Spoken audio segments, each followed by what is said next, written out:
Ryan had just bought his new house, and he spent the summer renovating it. The house was old and had been empty for years, so a lot had to be done. One day, while he was at work, Ryan suddenly heard a strange noise. And in the days that followed, the sound would come back several times.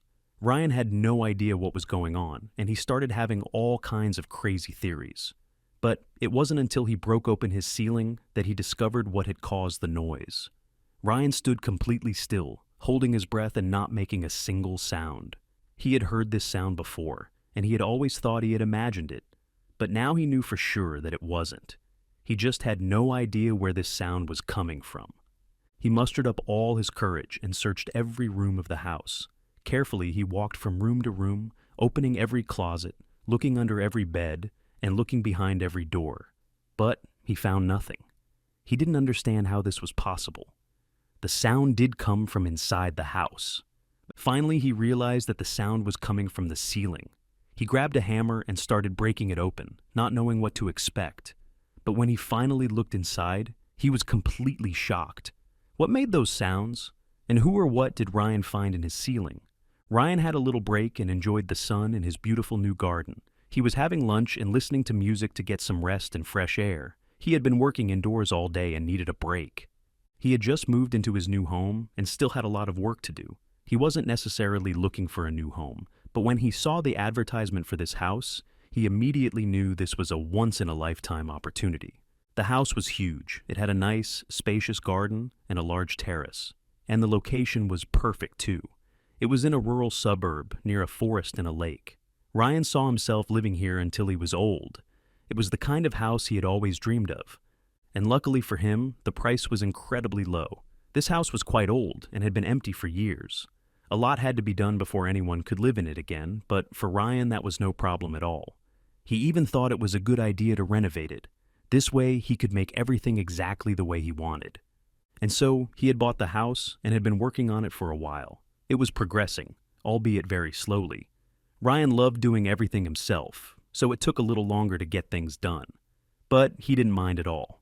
When Ryan finished his break and went back to work, he thought about the next steps. He had just finished painting the walls and ceiling in the small bedroom on the first floor, and he decided to move on to the larger bedroom now.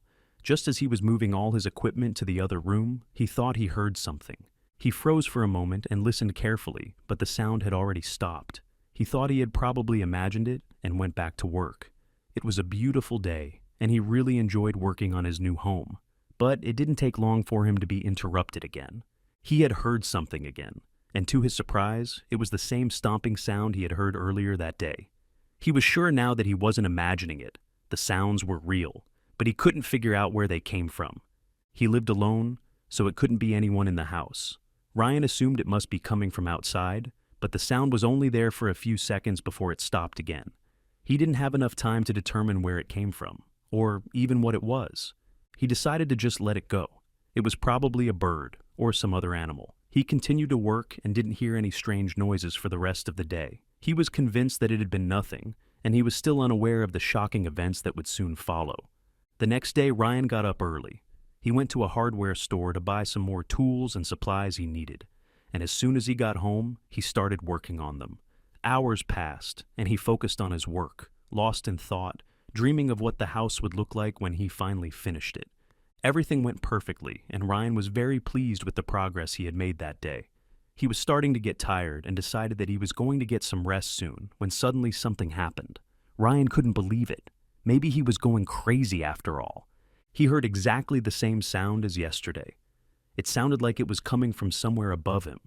He ran outside to look on the roof, but no one was there. He could only see a small bird, and it was impossible for such a small animal to have made that sound. When he went back inside, the sound was still there, on and off. Sometimes it stopped, but then, after a few seconds of silence, it came back again. And when Ryan listened closely, he heard something else. A softer sound, not as loud as the stomping. This couldn't be real. Was he dreaming? It was a nightmare for sure. Ryan pricked up his ears and did his best to focus on the other sound that could be heard underneath the stomping. After a while, his eyes widened in disbelief, and he turned pale. It sounded like someone was crying. But this couldn't be true. He was alone in this house. Or was he? Ryan had to admit that he was a little scared, but he mustered up all his courage and explored every room of the house. Carefully, he moved from room to room, checking each room thoroughly. He opened every closet, looked under every bed, and looked behind every door, but he found nothing. He didn't understand what was happening. The noise had stopped, but it seemed to come from inside the house. And Ryan had searched everywhere, but he still hadn't found anything that could have made those noises. His head was racing with scary thoughts. He never believed in ghosts, but the thought had crossed his mind a few times now. What if this was the reason no one had wanted to buy this house for so long? What if that's why it had been so cheap? Ryan started to think he had made a big mistake by moving here. Ryan decided he needed to clear his head and went for a walk. Once back at the house, the noises were completely gone. It felt like he had woken up from a nightmare. What had he thought? Of course, ghosts didn't exist. There had to be a logical explanation for it. When Ryan thought about it, he came to the conclusion that he was probably just too tired of everything. He had worked very long hours, from early in the morning until late at night, and he felt exhausted. That had to be the reason why he started imagining things. He decided to get a good night's sleep and take a day off.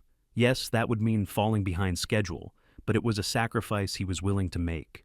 The long hours took a toll on him, and his health was important to him. Ryan went to bed feeling like he had made the right decision, and he was looking forward to getting some real rest. The next day he slept in later than he normally did, and he woke up much better. It took all his willpower not to pick up his tools, but he knew he had to listen to his body. As he went about his day, he thought back to what had happened the night before. Now it seemed funny to him, and he could even laugh about it. His friend would surely burst out laughing when he told him this. But he had no idea what was in store for him. Ryan expected never to hear those sounds again. But when he was making coffee, he heard a very clear and loud thumping coming from upstairs. There was no doubt about it. This was real. His hands began to tremble and he almost dropped his mug. He didn't know what to believe anymore, and he knew there was only one way to find out if he was imagining this. He ran upstairs and the stomping continued. He also heard screams and even whispers again. It felt like he was going crazy, but he was sure the sounds were real. They had to be. Ryan's heart raced as the pounding sound upstairs grew louder and more persistent. It seemed to reverberate through the foundations of the house, a persistent echo that could not be explained. With each thump, his curiosity turned into a determination to find the source. The sound, rhythmic and unyielding, seemed to lure him, to urge him to look beyond the visible layers of his new home. Armed with a hammer and a sturdy flashlight, Ryan approached the source of the noises, the ceiling of the hallway upstairs. His breathing was heavy and mingled with the dust particles that danced in the sunbeam that shone in through the window. With a mixture of fear and determination, he slammed into the ceiling. The plaster crumbled, revealing a dark void. A hidden space in his own home pulsed with secrets. When the dust settled, a faint whisper drifted down from the newly created opening. "We're finally free," spoke a soft, ethereal voice, barely audible above the sound of Ryan's hammer falling to the floor. The words echoed in the silence, eerie and inexplicable. Ryan stood frozen, the beam of light from the flashlight quivering in his hand, as the reality of the situation dawned on him. Ryan plucked up his courage, grabbed the flashlight tighter, and climbed a makeshift ladder that led to the attic. Each step creaked under its weight, enhancing the feeling of entering an unknown world. His heart pounded against his ribs, a drumbeat of fear and anticipation. When he reached the top, the beam of his flashlight pierced the darkness, revealing a world untouched by time. The attic was a cavernous space, shrouded in cobwebs and shrouded in shadows. Dust particles floated in the air, disturbed for the first time in years. Old furniture lay scattered, covered with sheets like silent ghosts of the past. In this forgotten realm, every step Ryan took brought to light more secrets of the attic. The dust told tales of years gone by. As he moved the flashlight, the beam of light fell on two small, huddled figures in the corner. Their outlines were blurred. They almost merged into the shadows. Ryan's breath caught in his throat. There, in the midst of the remnants of the past, stood two young girls, their eyes wide open with fear and wonder. They seemed to be as much a part of the attic as the dust and old suitcases. The girls winced as Ryan approached, their bodies thin and their faces emaciated. They looked malnourished, their eyes reflecting a deep fear that was heartbreaking. Ryan's voice, soft and soothing, seemed to startle them. They looked at him with a cautious curiosity, but their bodies tensed, ready to flee at the slightest threat. It was clear that they hadn't had a friendly interaction in a long time. Despite Ryan's attempts to communicate, there was a palpable barrier of fear and mistrust between them. He offered comforting words and gestures, but the girls remained silent, their expressions a mixture of curiosity and distrust. Their refusal to come down or explain themselves only added to the mystery. Ryan realized that words alone would not be enough to bridge the gap of fear that had opened up around them. In the heavy silence of the attic, the girls communicated in muffled whispers and fleeting glances. Their interaction was a silent ballet of shared experiences and unspoken understanding. Ryan watched and felt like an outsider invading a private world. The whispers, though inaudible, spoke volumes about their bond and the secrets they were hiding. Ryan knew he had to gain their trust to understand their story. He sat quietly, respecting their space and making small gestures of kindness. He realized that the key to unraveling this mystery lay not in what was seen, but in what remained hidden and unheard. The girls, though taciturn and elusive, had a story to tell, and Ryan was determined to listen. With a new determination, Ryan returned to the attic with food and water. His movements were slow and deliberate, meant to convey his peaceful intentions. He placed the food with the girls and took a few steps back, watching as hunger overcame their hesitation. This simple act of kindness seemed to soften the invisible wall between them and build a bridge of trust in the quiet attic. After a number of visits, the girls began to open up. In a fleeting moment of vulnerable trust, they whispered their names to Ryan, Emma and Lily. The names, spoken in almost inaudible tones, felt like a major breakthrough, a sign that barriers were slowly being broken down. Ryan gently repeated their names, acknowledging their identity and their existence in this hidden world. As the days passed, Emma and Lily recounted their life in the attic. They spoke of long days and nights in their shelter, and their words painted a bleak picture of isolation and fear. Their story was fragmentary, filled with echoes of a life that was both unimaginable and heartbreakingly real to Ryan, who listened with a growing sense of urgency to help. Through silent conversations, the sisters revealed bits of their life in hiding, shadows moving in the moonlight, the sound of the rain on the roof, and the silent games they played to pass the time. Ryan realized that their world was confined to this attic, a small universe full of memories and fabrications, a testament to their resilience and imagination. It became clear to Ryan that the sisters had survived on more than just the meager resources they had found. Their bond, a deep, unspoken bond forged in adversity, was their true livelihood. In their collective gazes and protective gestures, Ryan saw a strength that transcended their physical weakness, a testament to the power of human connection and the will to survive. Ryan realized the gravity of the situation and knew he had to act. He gently explained to Emma and Lily that he needed to call for help. With a sense of responsibility heavy on his shoulders, he contacted the police and initiated a process that he hoped would lead to their rescue and the care they so desperately needed. The police arrived immediately, their presence in stark contrast to the quiet world of the attic. Officers worked efficiently, taking over the investigation and ensuring the safety of Emma and Lily. Ryan watched, a mixture of relief and concern in his heart, as the girls were carefully escorted out of hiding, their faces flooded with a mixture of fear and hope. When the sisters were taken to the hospital, their journey to recovery and a new life began. The ambulance's departure marked a poignant moment for Ryan, who stayed behind and struggled with the enormity of what had happened. Rescuing the sisters from the attic was only the first step on a long road to healing and understanding. News of Ryan's discovery quickly spread throughout the community. Neighbors and locals hailed him as a hero and praised his role in unraveling the mystery of the hidden sisters. Ryan, however, felt a complex mix of emotions. Pride in his actions mixed with a deep concern for Emma and Lily's future. The sisters' discovery set the city ablaze with curiosity and speculation. People gathered, shared theories and stories. Everyone put their own spin on the extraordinary events. In the midst of this whirlwind of attention, Ryan found himself at the center of a story that was as much about the resilience of two young girls as it was about uncovering a long-hidden truth. Ryan's heroism was praised, but it had unintended consequences. His once peaceful life was disrupted by a constant stream of neighbors and curious onlookers. They came into his property, peeked through windows, and flooded him with questions. Ryan's home, a refuge of loneliness and dreams, had become a stage for public inquiries, leaving him feeling exposed and vulnerable. In the local coffee shops and on online forums, theories grew about the presence of the girls in the attic. Some speculated about a secret family scandal. Others whispered about supernatural events. Each theory was more elaborate than the last, weaving a complex web of stories that strayed far from reality. The truth, however, remained shrouded in mystery and fueled the city's imagination. The media, attracted by the sensational story, descended on Ryan's life with an unrelenting curiosity.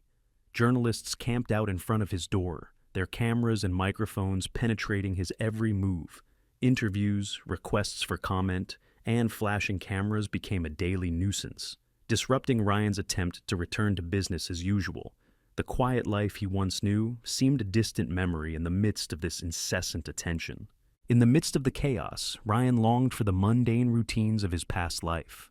He tried to focus on the renovation work, but the constant interruptions made it almost impossible. He missed the silence that once filled his home, now replaced by the clamor of public attention. In his quest for normalcy, Ryan found solace in the few quiet moments he was able to steal, away from the watchful eyes of the world. The city's fascination with the sisters' story sparked old memories and unresolved issues. Neighbors began to talk about past incidents, missing persons, and long-forgotten rumors. These echoes of the past resurfaced, opening old wounds and unsolved mysteries.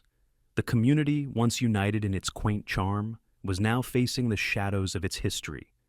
The revelation that sisters Emma and Lily had been missing for months caused a shock in the community.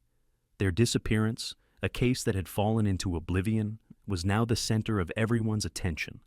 This discovery reignited old fears and suspicions, as the city grappled with the reality of the tragedy that had unfolded right under their noses. With the discovery of the girls, the police reopened the case of their disappearance. The investigation, once bogged down by dead ends, was now advancing with new vigor. Detectives searched the neighborhood, collected statements, and sifted through old evidence. The cold case, once just a file in the archives, had come to life, bringing both hope and fear. The reopening of the case brought unresolved issues within the community to the surface. Local residents debated their own theories and suspicions, which often led to heated confrontations. The once close-knit community became divided, and old friendships were strained by speculation and accusations. Ryan watched as the city he had come to love fell apart before his eyes. The city, collectively and individually, grappled with the implications of the girls' ordeal. Questions abounded. How could they remain hidden for so long? What had happened to them? And above all, why? These unanswered questions hung heavy over the community, everyone searching for answers in their own way, and trying to understand the incomprehensible. As more details surfaced about the sisters' time in the attic, the community began to doubt everything they thought they knew. With each new reveal, the story seemed to deepen rather than solve the mystery. Doubts and uncertainties crept into conversations, and the once clear lines between truth and fiction blurred, plunging the city into a state of uncomfortable speculation. The investigation revealed a terrifying truth. The girls had been held captive by a now-deceased relative who used to own Ryan's house. This revelation cast a dark shadow over the history of the house, turning it from an ordinary structure into a place of deep sorrow and secrets. The community was stunned by the knowledge that such darkness had lurked unnoticed in their midst for so long. When the details became known, the extraordinary story of the girls' survival caught everyone's attention. Emma and Lily had lived within the walls and in the attic with remarkable resilience. Their world was one of whispers and shadows, a testament to their strength and will to live. The story of how they struggled through this hidden existence resonated deeply with everyone who heard it. The community tried to understand how the sisters could remain hidden, especially after the death of their captor. It was a story of silence and secrecy, of moving unseen within the fabric of the house. Their survival was a silent rebellion against their circumstances, a story that left an indelible mark on the hearts of those who heard of it. Ryan's renovations unwittingly played a crucial role in the sisters' rescue. His work on the house disrupted their hidden refuge, allowing their cues to be heard. What had started as a personal project turned into a lifeline for Emma and Lily.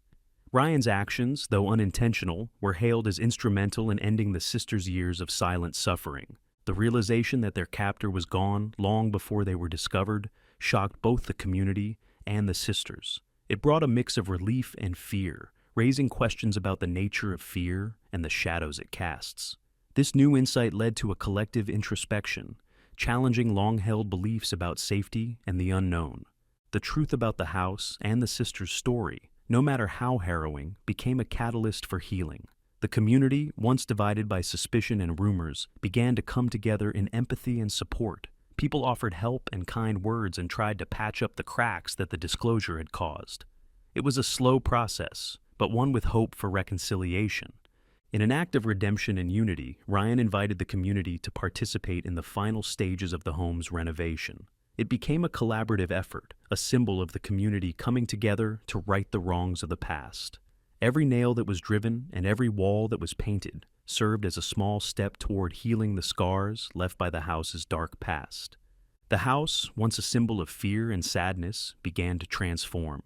It became a beacon of resilience and a fresh start, not only for Ryan, but for the entire community. The renovations erased the physical remnants of the painful past and gave way to a renewed structure full of hope and new memories. Emma and Lily, surrounded by the support of the community, began to take tentative steps towards a new life. Ryan, along with neighbors and local organizations, provided the care and assistance they needed. Their journey has been one of small victories and gradual progress, each step forward a testament to their strength and the strength of a supportive community. The story ends with Ryan applying the final brushstroke to the house, which has now been completely renovated. This act symbolized more than just the completion of a project.